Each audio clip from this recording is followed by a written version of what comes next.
Al-Bahsu Ar-Rabi'u, pembahasan yang keempat. Fi ahkamil akli as-salasati, itu membahas tentang hukum-hukum akal yang ada tiga.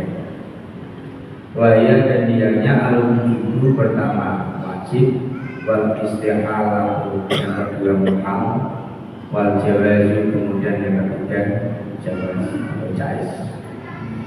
Jadi di dalam kita mempelajari ilmu tauhid, kita kenal ada hukum akli, ada hukum akal, ada hukum nas. Hukum akal di sini itu terbagi menjadi tiga. Ada wajib, ada mustahil, kemudian ada jaiz. Jadi wajib akal, wajib akli, mustahil akli, jaiz akli. Ilam anahu lama kana alimanu billahi ta'ala alama sayati wa ma'rifatu ma yasifu lillahi ta'ala wa mastaqiru alaihi wa ma yajidu bi hamdihi subhanahu wa kadzalika alimanu bi katiyati ma yasifu alimanu bihi menawi ar-rusul wal malaikat. Ketika kita beriman kepada Allah subhanahu wa ta'ala, di dalam kita beriman kepada Allah itu maksudnya mengetahui hal-hal yang wajib bagi Allah dan mengetahui hal-hal yang mustahil bagi Allah dan juga mengetahui hal-hal yang jaiz bagi Allah Subhanahu wa ta'ala. Maka begitu juga iman kita kepada selain Allah, seperti iman kepada para rasul, iman kepada para malaikat. Maka di dalam mengimani kita kepada Allah dan juga kepada Rasul dan kepada para malaikat, itu secara akal dihukumi menjadi tiga hukum. Pertama wajib, yang kedua mustahil, yang ketiga jaiz. Lazima an bayyana ma'na al-wujub wal istihalah wal jawaz al-ta'am al-aqliyati allati inhasara bi ahkamil aqli. Maka tatkala kita memahami iman kepada Allah, iman kepada Rasul dan iman kepada malaikat, itu pemahamannya berkaitan dengan hukum wajib, hukum mustahil dan hukum jawaz secara akal. Maka hukum akal itu terrangkum di dalam tiga hukum ini dan tidak ada hukum yang lain selain tiga ini. Jadi ada wajib akli, ada mustahil akli, ada jaiz akli. Nah, jadi perlu kita pahami Bapak Ibu, kalau kita belajar ilmu tauhid adalah mempelajari hal-hal yang berkaitan dengan ketuhanan, yaitu berkaitan dengan diri Allah Subhanahu wa ta'ala. Maka di sini kita diperlukan menggunakan akal kita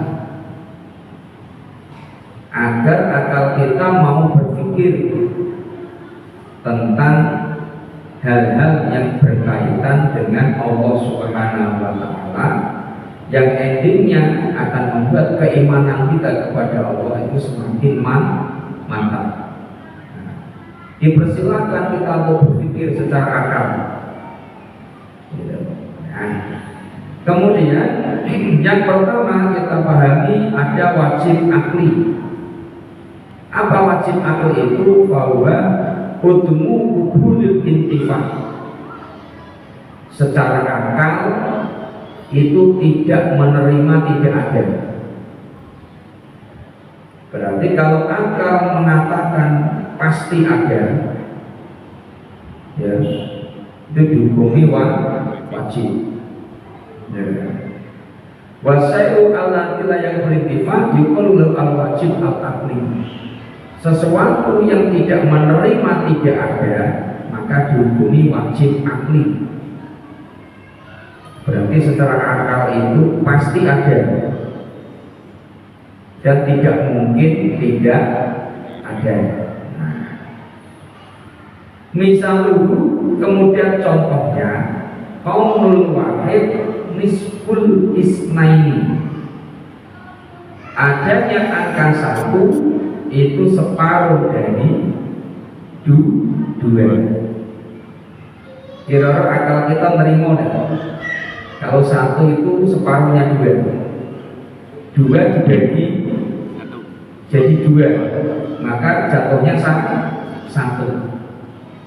Itu akal kita menerima tanpa perlu dalil, tanpa perlu berpikir bahwa 1 itu separuhnya 2. Nah, itu wajib akli, ya kan? Wa wujudu khaliqil alam. Kemudian contohnya lagi, adanya zat yang menciptakan alam semesta ini, ya kan? Itu juga dihukumi dengan wajib akli. Pasti ada yang menciptakan alam semesta ini. Sebab adanya ciptaan berarti ada yang menciptakan. Adanya meja berarti ada yang menciptakan. Ada tukangnya. Gitu. Itu secara akal pasti menerima. Kecuali akal yang error, tidak terima. Kalau akal sehat itu pasti terima. Adanya produk pasti ada yang membuatnya. Adanya alam dunia maka menuntut yang menciptakan. Itu namanya wajib akli. Faqanul wahidi nisful isnaini wajibun akliyun. Wawujudu khaliqul alami wajibun akliyun. Layak balani al-intifaq wal adab. 1 separuh dari 2, adanya alam menunjukkan yang adanya yang menciptakan, itu secara akal wajib adanya, wajib seperti itu, dan tidak menerima tidak adanya. Jadi akal kita ini tidak mungkin menolak kalau separuhnya 2 itu 1, karena itu ketentuan yang wajib. Ya Pak ya. Nah itu. Lakinnal awal wajibun akliyun badihiyun.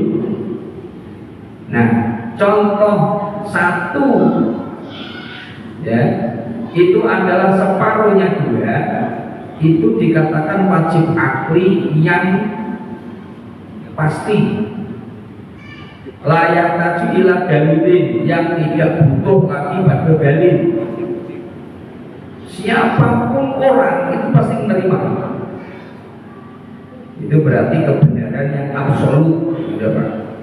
Siapapun orang pasti membenarkan kalau 1 itu separuhnya dari 2. 2 dibagi 2 jatuhnya 1. Akal manusia itu pasti menerima tanpa memerlukan dalil.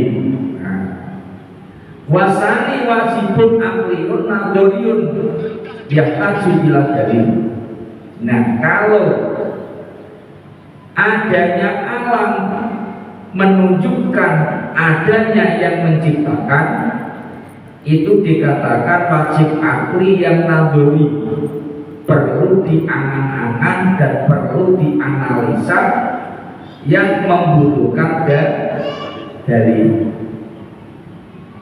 Berarti kita bisa ngolah otak kita mengenai alam ini, bahwa adanya alam menunjukkan adanya yang menciptakan. Ini perlu dalil, Pak. Tapi kalau separuhnya 2 itu 1, nah itu seluruh otak manusia pasti terima, tidak pakai dalil-dalil, ya kan? Tidak pakai dalil-dalil, gitu. Karena itu sudah sesuatu yang pasti.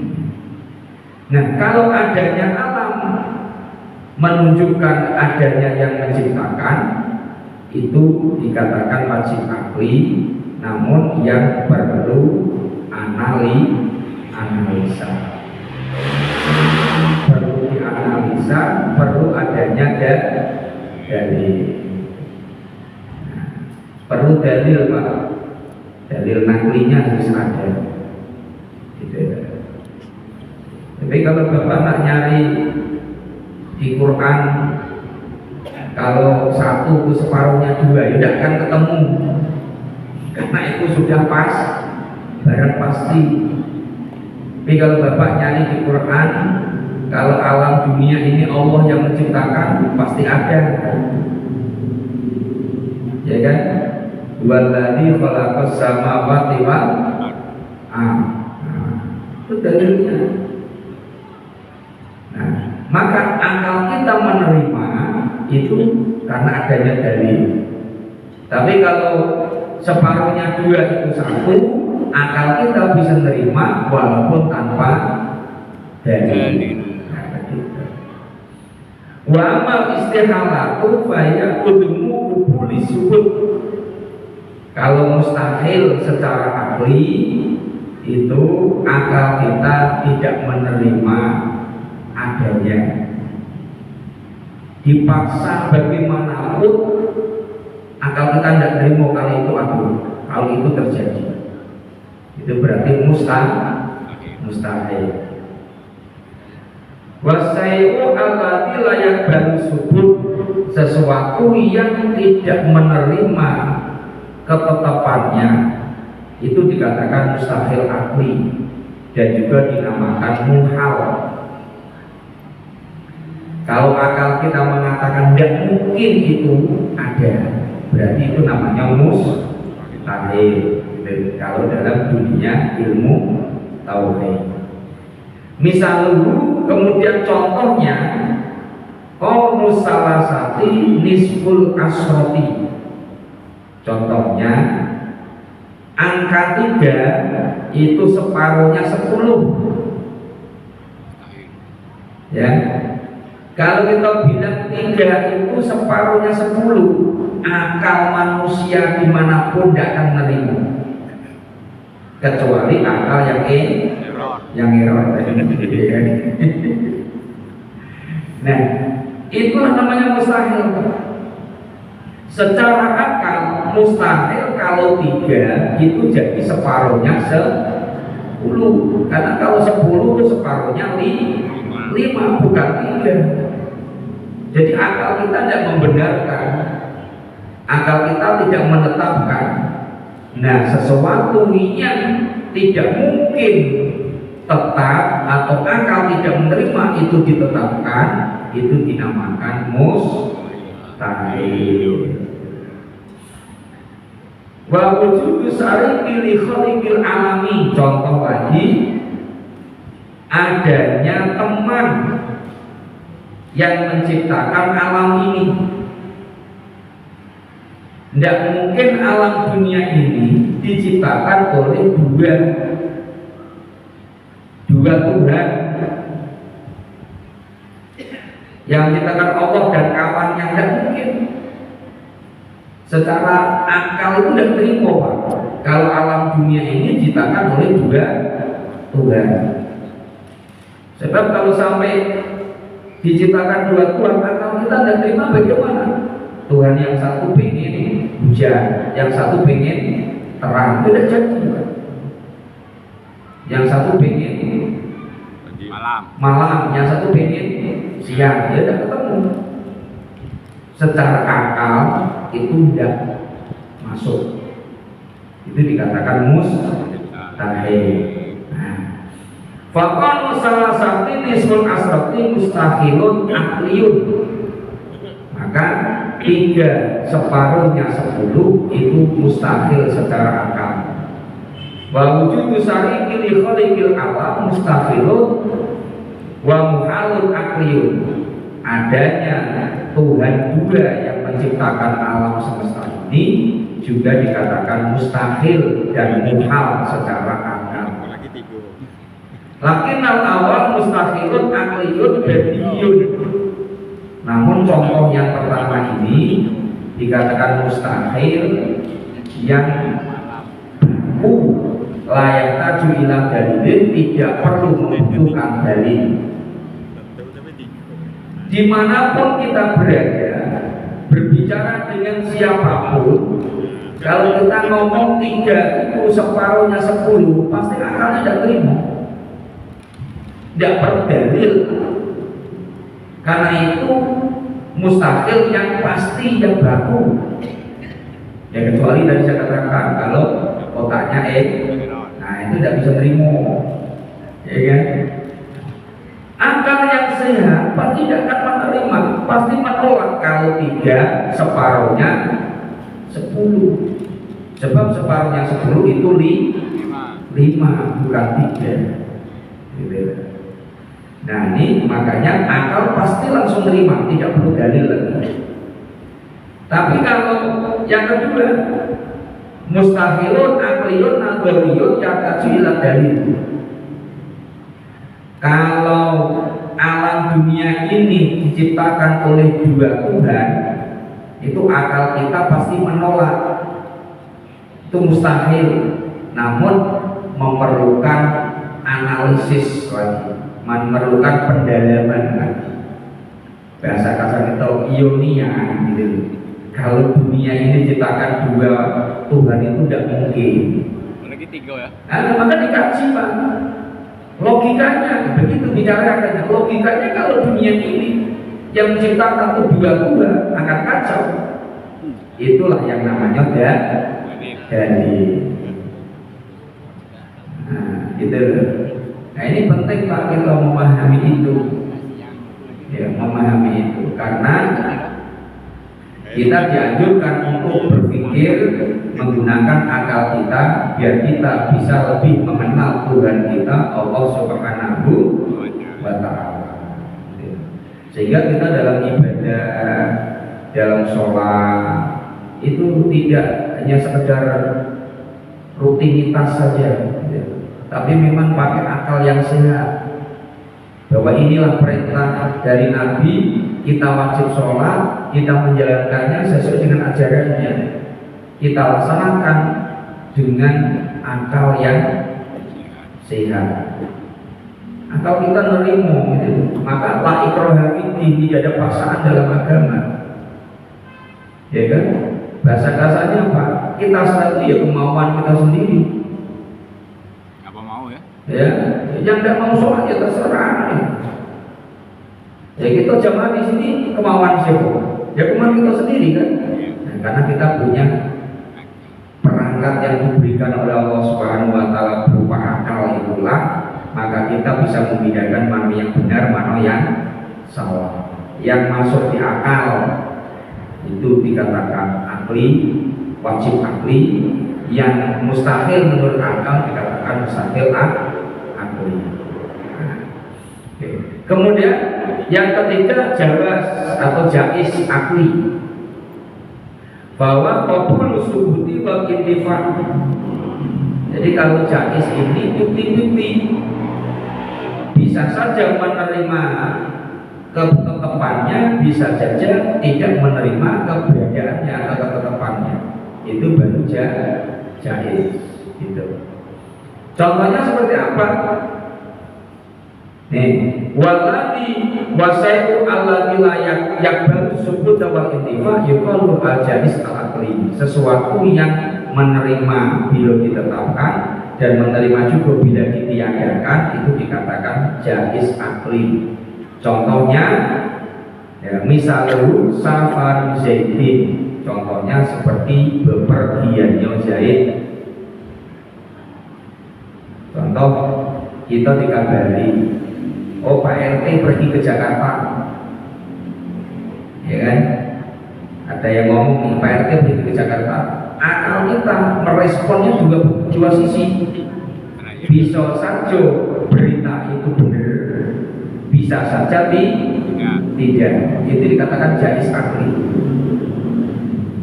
Nah, kalau memang kenyataannya dia pergi Jakarta, berarti akalnya menerima. Tapi kalau masih berita kayak gitu, itu masih bukti-bukti antara iya dan tidak. Itulah contoh jais. Contohnya lagi wakal bul hajari dahaba ikut rotillahi ta'ala jaizun akliyun. Qalbul hajari dahaba ikut rotillah. Di dalam batu itu ada emas, umpamanya dengan kekuasaan Allah. Ini secara akal bisa terima, bisa tidak, ya kan? Bisa saja kalau Allah berkehendak memang ada juga di dalam batu ada emasnya. Tapi logikanya, tentu tidak mungkin di dalam batu ada emasnya. Tapi kalau Allah berkehendak tetap ada emasnya. Nah, dua sisi ini itu sama-sama kuat, itu dikatakan jais. Bisa iyo, bisa tidak. Nah, itu dikatakan jais. Tapi contoh yang awal tadi, lakin awal jaizun akliyun badihiyun layaknya istilah dalil sama adiyah ayo. Contoh seperti jais pergi tadi itu contoh jais yang pasti, yang tidak perlu dalil. Kalau ada orang ngomong jais pergi itu sudah jadi hukum jais, bisa terjadi, bisa tidak. Secara akal kita ini nerimanya bisa iya, bisa tidak, karena masih bentuk kabar. Itu tidak perlu pakai dalil-dalil lagi.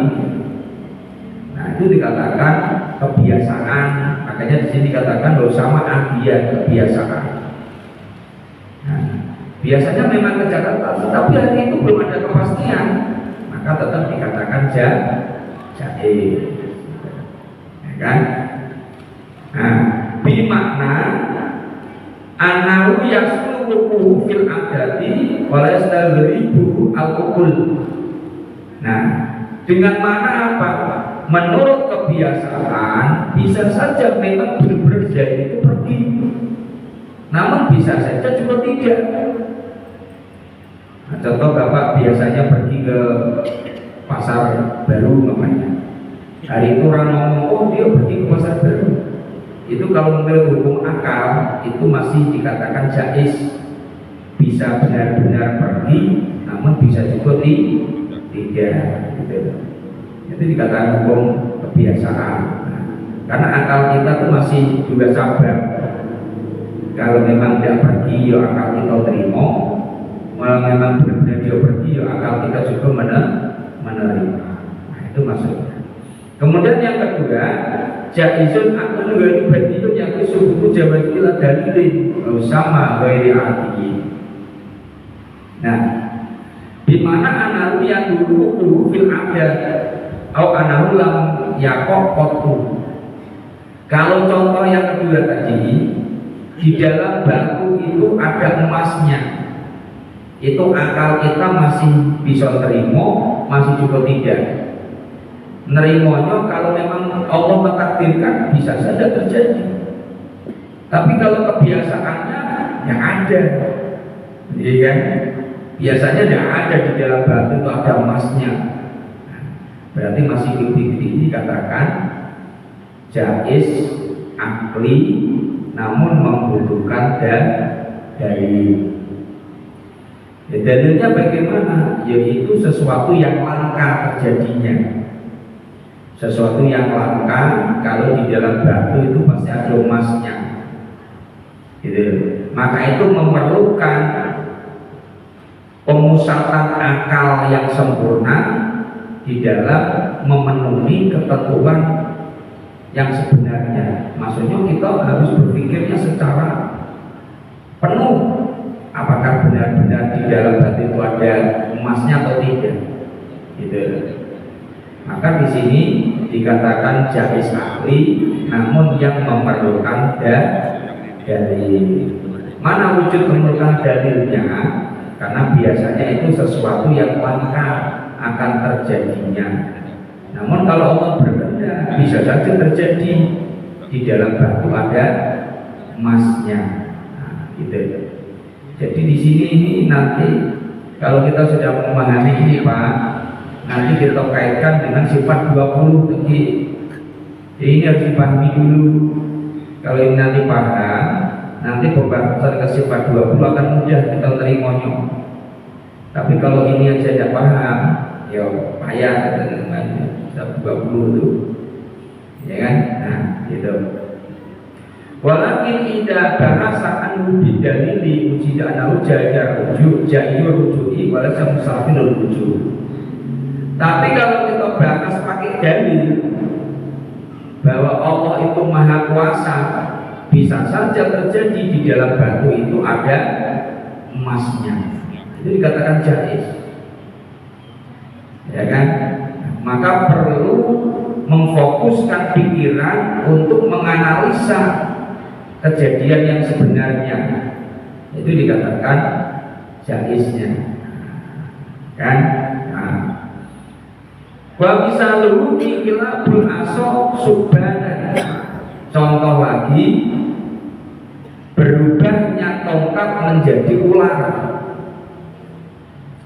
Ini akal kita menerima enggak Pak kira-kira? Enggak kan? Tapi kalau Allah berkehendak terjadi enggak? Ya terjadi. Itu makanya dikatakan jaiz akli. Kalau Allah berkehendak, bisa saja tongkat bisa jadi ular. Tapi kalau tidak berkehendak, ya tidak mungkin. Sebab secara adat kebiasaan itu tidak mungkin tongkat jadi ular. Maka memahami ini kita memerlukan dalil. Dalilnya apa? Perlu penerapan kekuasaan Allah Subhanahu wa ta'ala. Wa infilakul bahri, dan terbelahnya lautan dengan memukulkan tongkat. Ini masuk akal enggak? Enggak. Kalau Allah berkehendak masuk akal enggak? Ya masuk akal. Tongkat lentep terbelah lautan. Itu bisa dihukumi jaiz akli. Yang akal kita itu bisa menerima dan juga tidak. Kalau menurut kebiasaan ya tidak mungkin terjadi. Namun kalau kehendak Allah terjadi, ya bakal terjadi. Gitu. Contoh lagi, wa hukmu khurqin nari jasadil insani. Api yang tidak mampu membakar tubuh manusia, tidak adanya kemampuan api di dalam membakar tubuh manusia. Akal kita terima tidak? Tidak terima. Tapi kalau Allah berkehendak, terjadi. Makanya Nabi Ibrahim itu dilempar ke bara api, tidak apa-apa, apinya tidak membakar Nabi Ibrahim. Kenapa? Karena kehendak Allah. Kalau hukum akal yang umumnya itu harus terbakar, harus terbakar.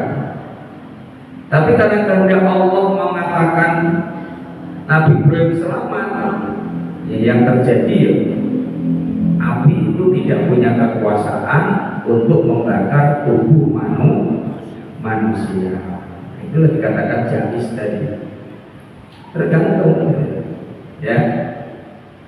Wa nutqul hayawani al-ajami. Nah, contoh lagi, berbicaranya binatang dengan bicara bahasa ajam. Ada binatang yang bisa berbicara dengan manusia, seperti manusia. Tidak mungkin, tapi kalau Allah berkehendak, mungkin saja. Buktinya Nabi Sulaiman bisa berbicara dengan semut, ya kan? Nah, itu hukum aklinya seperti itu.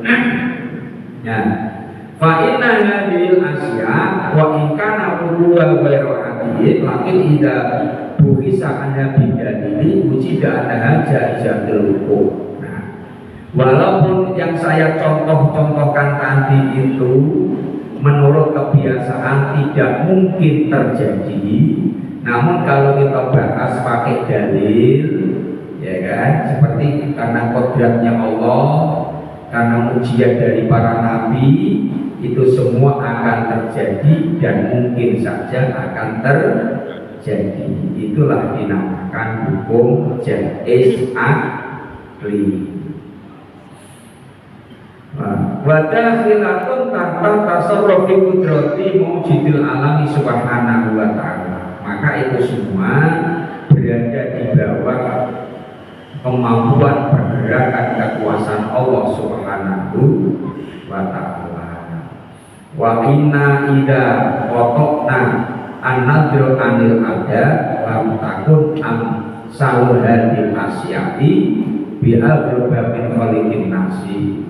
Maka kalau kita itu berpikir, kemudian itu kita menganalisa secara kadar, maka itu tidak akan terjadi menurut umumnya dari kalangan perbuatan manusia. Namun kalau itu kita balikkan, ya kan, maka bisa saja terjadi. Sumayung kolabu nabatan summa godaan summa dana summa nutfatan summa alaqatan summa mudghatan summa hayawanan natikon sami'an basiron summa yasur aliman habaqon hakiman mudakakon. Nah, ya contohkan lagi bagaimana Allah menciptakan dari sperma manusia kemudian terbentuk menjadi darah, kemudian terbentuk menjadi nutfah, kemudian darah, kemudian daging, kemudian menjadi manusia yang bisa berbicara, yang bisa mendengar, bisa melihat, bahkan bisa menjadi orang alim. Itu semua juga kalau menurut akal itu tidak mungkin. Tapi kalau kehendak Allah akan jadi mungkin. Nah, seperti itulah pemahaman kita di dalam memahami hal seperti ini menurut hukum akal, maka dimasukkan menjadi jaiz akli, gitu ya.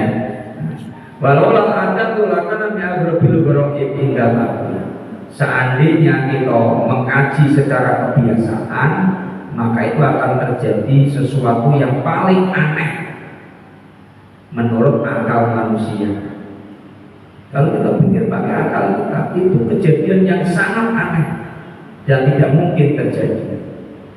Dari sperma menjadi darah, dari darah menjadi daging, dari daging menjadi bentuk manusia, kemudian bisa berbicara, bahkan bisa melihat. Nah, kejadian seperti itu kalau kita kaji secara akal, kita melihat kebiasaan, akal kita tidak terima. Tapi kalau kita kaji secara kekuasaan Allah, akal kita bisa menerima. Nah, dua sisi ini dikatakan dari akal. Oke. Anal makor yang zilu al ardi akurobiyati fasalah fi anwa'ul asjar wal adhar wal asmar amatanam zati al anwar wal matmu warawaki. Air hujan yang turun ke bumi kemudian membasahi debu, kemudian airnya mengalir di atas debu tersebut. Dari setelah kemudian muncul banyak tanaman-tanaman, pohon-pohonan, bunga-bungaan, buah-buahan yang bermacam-macam, makanan-makanan yang bau-baunya sangat harum, ya. Semua itu kalau menurut kebiasaan adat kita itu kejadian sangat ajaib dan sangat mustahil terjadi. Tapi kalau kehendak Allah, tidak ada yang tidak mungkin tidak terjadi. Nah, itu juga termasuk hukum akalnya begitu, Pak. Dari air hujan jatuh ke bumi, dari situlah awal mulai tumbuh berbagai tanaman-tanaman, kecuali yang kita tanam, yang tumbuh sendiri deh, ya kan? Yang tumbuh sendiri bisa berbuah banyak sekali. Nah, itu kalau kita kaji secara akal kita, kebiasaannya dia tidak masuk akal. kok bisa begitu? Tapi kalau kita kaji secara kekuasaan Allah, maka itu pun akan bisa terjadi. Nah, gitu. Wa yasiruhum Ramadan. Kemudian gini malah. Anna sarorota sawirota tahuju min qadahin hadikatin ala hajarin fatabtalya'u madinatun kabirotun biasanya jadu mafia watasiluhum Ramadan. Bahkan kalau kita kaji bersama dari tumbuhnya turunnya air tersebut, kemudian muncullah kehidupan di dunia ini, terjadilah sebuah kehidupan masyarakat berbangsa-bangsa, bersuku-suku, tinggal di pedesaan dan di kota, yang akhirnya mereka nanti juga akan meninggal lagi. Setelah meninggal lagi mereka akan jadi debu lagi. Ya logikanya tidak masuk akal. Tapi itu kehendak Allah, ya terjadi. Ya kan? Banyak manusia yang nanti akan kembali jadi tanah, jadi debu. Ya, hancur semua, jadi tulang belulang jadi debu semua. Nah, asalnya debu kembali, debu asalnya dari tanah kembali ke tanah. Nah, itu. Itulah perjalanannya seperti itu. Walau ada tulakanan abadil asyak minat tasdiki. Seandainya kita memantau melihat kebiasaan, maka itu sesuatu yang tidak mungkin terjadi. Jadi kesimpulannya, di dalam ilmu tauhid ini kita memahami ada 3 hukum akal. Pertama wajib akal, kedua mustahil akal, yang ketiga jaiz akal. Yang wajib akal kita tidak menerima kalau tidak ada. Kalau mustahil akal kita tidak menerima kalau ada. Akal yang jaiz itu 50-50 antara ada dan tidak ada. Ini aja, mudah-mudahan diberkahi Allah Subhanahu wa taala, dan nanti bisa kita lanjutkan pemahamannya, penerapan hukum akal ini di dalam memahami sifat 20. Al-Fatihah. Bismillahirrahmanirrahim. Alhamdulillah. Ya kan, ya nasta'in siratal mustaqim. Siratal ladzina an'amta 'alaihim ghairil maghdubi 'alaihim waladdallin. Bismillahirrahmanirrahim. Alhamdulillah dan syakirin dan amin. Dan yaqina fi masjidah. Ya Allah Rabbana alhamdulillah ya batik. Allahumma zid lana ilman nafi'a wa rizqan fahma wa ja'alna min ibadika sholihin. Rabbana lana min ladunka Rabbana atina fid dunya hasanatan wa qina adzabannar. Wassalamu ala mursalin walhamdulillahi rabbil alamin. Ya, kami mohon maaf.